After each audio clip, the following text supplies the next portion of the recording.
Assalamualaikum dan salam sejahtera. Hari ini pelajar-pelajar dapat bersama-sama dengan cikgu, Cikgu Cik Romah Jaya daripada Sekolah Menengah Sains Macang, Guru Cemerlang Fizik. Alhamdulillah hari ini apa yang akan cikgu kongsikan dalam pembelajaran fizik secara online ialah berkaitan dengan pengukuhan SPM Fizik Kertas 3. Jadi apa yang cikgu akan fokuskan ialah kertas 3 bahagian B iaitu melibatkan esei mengeksperimen. Baiklah pelajar-pelajar, di sini cikgu tunjukkan muka hadapan untuk model soalan fizik SPM kertas 3. Jadi kalau pelajar boleh perhatikan di sini, okey, cikgu akan fokuskan kepada bahagian B. Okey, jadi kalau pelajar boleh lihat, kertas 3 terdiri daripada 4 soalan, iaitu soalan bahagian A, nombor 1 dan nombor 2, dan soalan bahagian B ialah nombor 3 dan 4. Jadi apa yang kita fokus ialah yang cikgu bulatkan iaitu soalan esei nombor 3 yang melibatkan eksperimen dan menyumbang kepada 12 markah. Okey, jadi sekarang cikgu akan tunjukkan di sini eksperimen bertulis untuk nombor 3 ataupun nombor 4 tadi, dia menyumbang kepada 12 markah. Format soalannya adalah bahagian A. Kalau pelajar boleh perhatikan, bahagian A ialah menyatakan inference 1 markah, kemudian menyatakan hipotesis 1 markah, dan C, bahagian A, B dan C, C adalah reka bentuk eksperimen menyumbang kepada 10 markah. Jadi 10 markah ni pelajar boleh perhatikan peruntukan markahnya berada di bahagian 1 melibatkan tujuan eksperimen. Bahagian 2 menyatakan pembolehubah, iaitu 3 pembolehubah yang terlibat: pembolehubah manipulasi PUM, pembolehubah bergerak balas PUB, dan PUDM iaitu pembolehubah dimalarkan. Jadi bahagian pembolehubah menyumbang kepada 3 markah. Okey, seterusnya bahagian 3 ialah senarai radas dan bahan. Pelajar perlu menyenaraikan semua radas yang perlu untuk kita jalankan eksperimen. Okey, dan bahagian keempat susunan radas iaitu menyumbang kepada markah yang ke-6. Untuk susunan radas kita hanya perlu melukis, rajah dan labelkan dengan lengkap. Okey. Dan untuk yang kelima, bahagian kelima ialah prosedur ataupun cara kerja eksperimen yang menyumbang kepada 3 markah iaitu markah ke-7, ke-8 dan ke-9. Dan seterusnya ialah menjadual data. Menjadual data markah ke-10 dan menganalisis data markah ke-11. Jadi kalau pelajar boleh perhatikan markah keseluruhan bahagian C, cikgu dah sebut tadi adalah 10 markah, tetapi bila kita perincikan, dia peruntukan markahnya adalah 11. Bermaksud kalau pelajar hilang 1 markah, bermakna pelajar masih berpeluang untuk dapat markah penuh. Okey.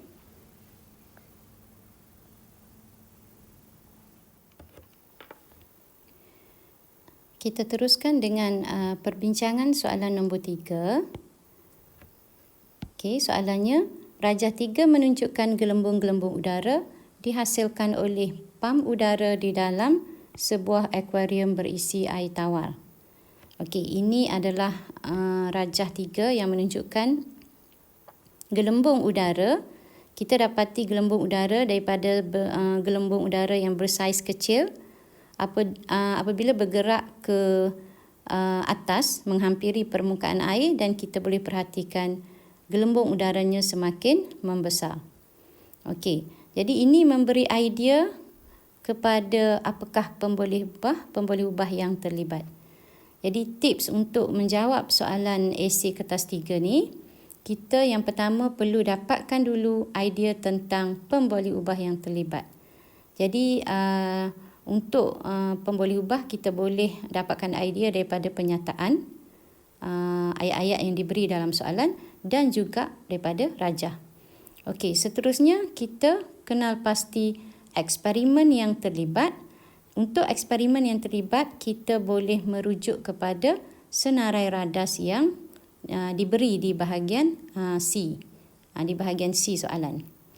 Okey, jadi kita lihat dulu. Cuba dapatkan idea pemboleh ubah manipulasi, PUM. PUM, pemboleh ubah manipulasi yang boleh pelajar-pelajar agak di sini ialah apa yang diubah.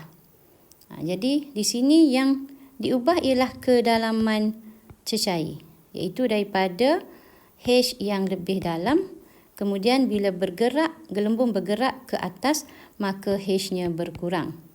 Itu yang dikatakan pemboleh ubah manipulasi. So kita letak H, iaitu simbol kedalaman sebagai pemboleh ubah manipulasi. Okay, yang kedua, pemboleh ubah bergerak balas, PUB. Ada dua kuantiti yang mungkin pelajar keliru. Yang pertama, pelajar boleh melihat kepada saiz gelembung udara. Jadi kita dapati saiz gelembung udara semakin membesar, iaitu isi padu lah. Pelajar mungkin boleh nyatakan isi padu sebagai PUB. Atau boleh juga kita perhatikan kenapa saiz gelembung udara semakin membesar. Ini kemungkinan disebabkan oleh tekanan. Okey, tekanan cecair. Di mana tekanan cecair juga akan mempengaruhi isi padu gelembung udara. Jadi untuk pastikan sama ada kita memilih isi padu atau tekanan sebagai pemboleh ubah bergerak balas, kita akan melihat, tadi cikgu dah kata, kita nak lihat senarai radas yang diberi. Bila kita lihat senarai radas, kita boleh agak apakah eksperimen yang terlibat. Okey, jadi cikgu nak tunjukkan kepada senarai radas di bahagian B. Okey, ini soalan di bahagian B. Kita belum bincang bahagian A, tapi cikgu nak tunjukkan untuk bahagian B, bahagian C, dengan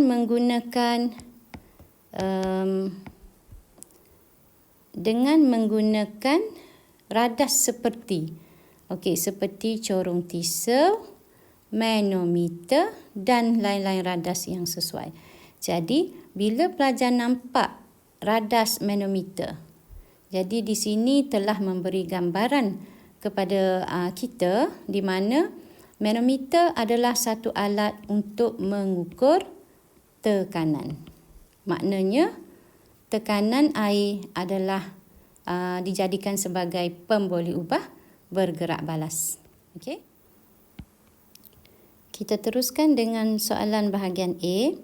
Berdasarkan maklumat dan pemerhatian, nyatakan satu inference yang sesuai. Jadi pelajar perlu tahu apakah ayat yang sesuai digunakan untuk menyatakan inference. Okey, contoh jawapan yang cikgu bagi di sini ialah kedalaman air mempengaruhi tekanan air. Jadi apa yang dikatakan sebagai pemboleh ubah manipulasi, iaitu kedalaman air, akan mempengaruhi pemboleh ubah bergerak balas, iaitu tekanan air. Okey, jelas. Ataupun pelajar juga boleh menyatakan tekanan air tekanan air dipengaruhi oleh kedalaman air. Boleh? Okey. Jadi yang kedua, B, nyatakan satu hipotesis yang sesuai. Nyatakan satu hipotesis yang sesuai. Untuk ayat hipotesis, kita boleh menggunakan ayat seperti menyatakan hubungan antara pemboleh ubah. Contoh jawapan yang cikgu bagi di sini ialah semakin bertambah kedalaman air, iaitu semakin bertambah pemboleh ubah manipulasi, semakin bertambah tekanan air, iaitu semakin bertambah pemboleh ubah bergerak balas. Ataupun kita boleh menggunakan ayat jika maka. Jika kedalaman air bertambah, maka tekanan air juga bertambah. Okey. Jadi itu contoh jawapan untuk bahagian A, inference, dan bahagian B, hypothesis. Okey. Manakala soalan bahagian C yang cikgu dah tunjukkan sebelum ni ialah berkaitan dengan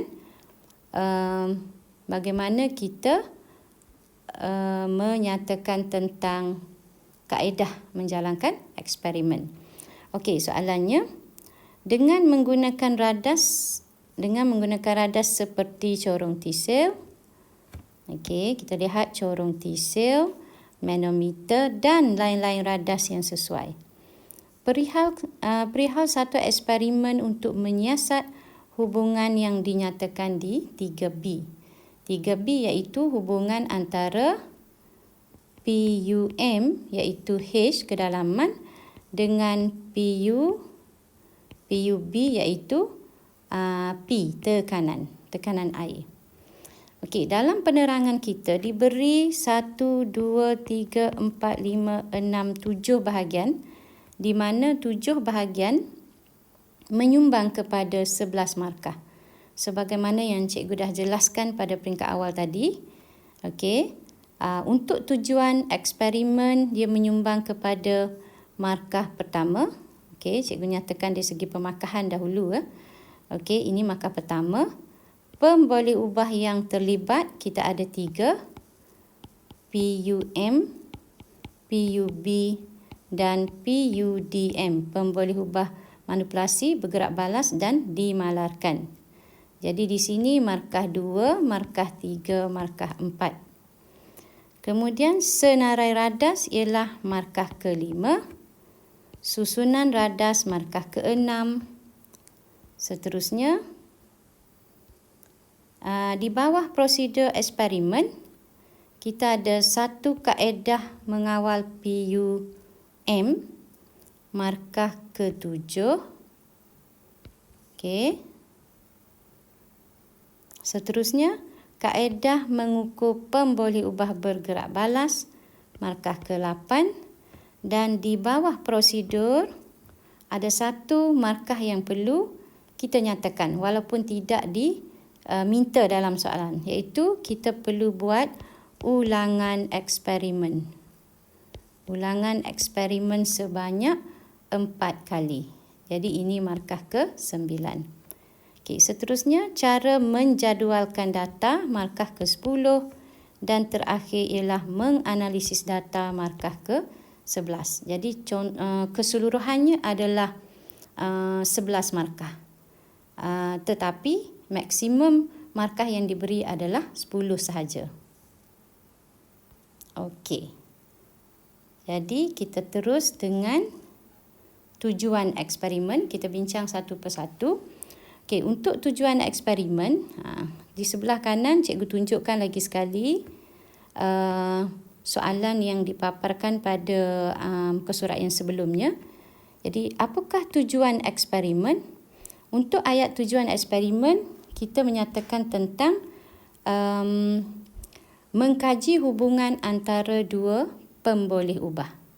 Okey, contoh jawapan di sini ialah menyiasat ataupun mengkaji hubungan antara kedalaman iaitu H tadi sebagai PUM manipulasi dengan perbezaan tekanan paras air dalam manometer iaitu Y. Jadi sebenarnya perbezaan ketinggian paras air dalam manometer Y adalah mewakili tekanan. Okey, tekanan cecair. Disebabkan kita tidak ambil tekanan secara langsung, tapi kita wakilkan tekanan dengan perbezaan ketinggian paras air dalam manometer Y. Okey, seterusnya ialah apakah pemboleh ubah dalam eksperimen? Pemboleh ubah ada 3. Okey, contoh jawapan di sini. Yang pertama ialah PUM manipulasi iaitu kedalaman. Yang kedua, kedalaman ni merujuk kepada kedalaman corong T-cell dalam beaker lah, dalam silinder penyukat. Okey, yang kedua ialah PUB bergerak balas, iaitu perbezaan ketinggian paras air dalam manometer, iaitu kita guna simbol Y. Dan yang ketiga ialah PUDM, pemboleh ubah dimalarkan ketumpatan cecair. Okey. Jadi di sini cikgu nak tekankan pelajar jangan jawab jenis cecair. Kerana jenis adalah bukan kuantiti fizik. Jenis cecair tidak boleh diukur. So kita tidak boleh mengambil kuantiti yang bukan kuantiti fizik sebagai jawapan untuk pemboleh ubah. Okey. Jadi di sini cikgu tunjukkan lagi sekali. Ini markah pertama. Ini kedua, ketiga dan keempat. Okey, seterusnya bahagian 3, senarai, radas dan bahan. Jadi pelajar perlu senaraikan semua radas dan bahan yang diperlukan supaya eksperimennya adalah berfungsi. Jadi di sini cikgu tunjukkan perlunya silinder penyukat untuk kita isi air, corong T-cell yang disambungkan menggunakan disambung kepada tiub manometer menggunakan tiub getah, kemudian kaki retort, tiub manometer berbentuk U dan lapisan diafragma getah serta pembaris meter untuk mengukur H dan juga air. Jadi biasanya kalau salah satu daripada radas yang terlibat tidak diberikan di sini dan ia mempengaruhi keputusan eksperimen, maka pelajar tidak akan dapat markah yang ke-5. Okey, di sini adalah markah yang ke-5. Okey, kita teruskan dengan susunan radas. Jadi untuk susunan radas, pelajar hanya perlu melukis gambar rajah berlabel lengkap. Jadi cikgu nak tunjukkan di mana H ini adalah corong T-cell. Okey, corong T-cell yang diletakkan dalam air dalam satu silinder penyukat. Jadi bila kita turunkan corong T-cell ke bawah, menunjukkan tekanan bertambah. Jadi tekanan digambarkan pada perubahan paras cecair. Kalau boleh cikgu lukiskan di sini, bila kita mengubah kedalamannya lebih dalam, maka paras turus cecair berwarna di sini akan turun lebih rendah, manakala yang sebelah kanan akan naik lebih tinggi. Jadi kalau cikgu boleh di sini, kalau pelajar perhatikan, cikgu lukis ini adalah ini adalah cecair yang memenuhi tiub manometer. So yang ni dia akan turun, yang ni dia akan naik. Bermaksud perbezaan paras cecair sebelah kiri dan kanan tiub manometer, iaitu simbol Y, akan bertambah. Jadi perhatikan, cikgu tunjukkan Y sekarang ni. Maka Y-nya akan meningkat dengan pertambahan H. Jadi semakin bertambah kedalaman, semakin bertambah juga Y. Y ini mewakili tekanan cecair. Tekanan dalam cecair. Okey. Seterusnya ialah bahagian ke-5 yang menyumbang kepada 3 markah, iaitu markah ke-7, ke-8 dan ke-9. Okey, kita bincang bahagian ke-5. Prosedur eksperimen termasuk satu kaedah mengawal pemboleh ubah dimanipulasi dan satu kaedah mengukur pemboleh ubah bergerak balas. Okey, yang ni untuk markah ke-7 dan yang mengukur pemboleh ubah bergerak balas markah ke-8. Dan jangan lupa cikgu dah nyatakan tadi, satu markah yang tertinggal di sini yang tidak diarah dalam soalan, iaitu membuat ulangan eksperimen. Ulangan eksperimen sebanyak 4 kali. Baru kita dapat markah ke-9. Okey, kita lihat contoh jawapan yang cikgu bagi di sini. Okey, nombor 1, masukkan isi padu air sebanyak 250 ml dalam silinder penyukat. Okey, untuk bahagian 1 sekadar kita susun radas ataupun set up radas sahaja. Okey. Seterusnya, corong tisel disambung dengan tiub manometer menggunakan tiub getah yang direndam dalam silinder penyukat yang mengandungi air. Dan pembaris meter diapit secara menegak dengan kaki retort. Ini pembaris meter adalah untuk dapatkan bacaan Y lah. Kita tak perlu ambil pembaris and then ukur. Dia dah berada pada tiub manometer tersebut. Okey. Kemudian bahagian 2, eksperimen dimulakan dengan kedalaman corong tisel dengan H 2 cm. Okey, ini yang cikgu maksudkan untuk markah yang ke-7. Iaitu markah ke-7, bagaimana kita menerangkan kaedah mengawal PUM, pemboleh ubah manipulasi, iaitu kedalaman. Jadi pastikan pelajar nyatakan satu nilai untuk pemboleh ubah yang dimanipulasi. Satu nilai pertama iaitu 2 cm. Okey. Kemudian yang ketiga, ukur, rekod dan kira nilai bagi perbezaan ketinggian paras air menggunakan pembaris meter Y. Okey, yang ni untuk markah ke-8 iaitu bagaimana kita mengukur pemboleh ubah bergerak balas. Okey, disebabkan Y ni sudah pun kita mewakili, kita wakilkan untuk tekanan cecair P. Okey, yang seterusnya, eksperimen diulangi dengan perbezaan. Kita ulang dengan H yang berbeza, kedalaman yang berbeza, iaitu kita nyatakan 4 nilai sekurang-kurangnya, iaitu kita ubah kepada 4 cm, 6 cm, 8 dan 10 cm. Jadi kita dapatkan 4 kali ulangan, barulah kita dapat markah yang ke-9. Okey. Bagaimana pula untuk markah yang ke-10 dan 11? Okey, di sini untuk bahagian yang ke-6, bagaimana cara untuk kita menjadualkan data? Untuk jadual data sangat mudah. Jadi pelajar buat 2 kolom di mana sebelah kiri semestinya adalah pemboleh ubah manipulasi. Dan pastikan unitnya, unit cm ni mesti ada. Sama ada kita menggunakan simbol ataupun tulis dengan kedua-dua, iaitu tulis penuh dengan ayat, iaitu kedalaman corong tisel yang tenggelam, H. Maknanya H tu dah mewakili kedalaman. Strok cm adalah unit. Begitu juga sebelah kanan ialah PUB. Perbezaan ketinggian paras air iaitu Y. Simbol yang kita guna ialah Y dan unitnya adalah sentimeter juga.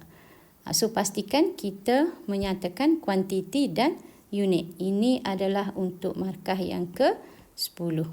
Okey. Dan terakhir ialah markah ke-11. Okey, untuk yang ke-11, cara untuk menganalisis data. Kalau tadi kita jadualkan data dan terakhir kita menganalisis data hanya dengan melukis paksi graf yang terlibat, di mana sebelah paksi X, okay, kita rujuk pada paksi X, ialah pemboleh ubah yang dimanipulasi, PUM. Bagaimana pelajar nak ingat PUM, pemboleh ubah manipulasi untuk paksi X? Jadi cikgu bagi idea, okay, pelajar boleh ingat maxis, okay, di mana M adalah manipulated, A at, X ni X lah, dan IS for axis, paksi. Manipulated at X axis. Okey, dan yang paksi Y pula ialah merujuk kepada pemboleh ubah bergerak balas. Dan sekali lagi jangan lupa kepada unit. Okey, unit cm Di sini juga unit cm. Okey, maaf. Dan pelajar tidak perlu melukis apakah bentuk graf, hanya sekadar paksi sahaja. So ini adalah peruntukan markah yang ke-11. Okey, cikgu ulang lagi sekali. Untuk bahagian C adalah markah penuhnya adalah 10, tetapi diberi 11, maknanya pelajar masih boleh dapat markah penuh sekiranya hilang satu markah. Baiklah pelajar-pelajar, cikgu rasa setakat itu dulu perbincangan kita pada kali ini.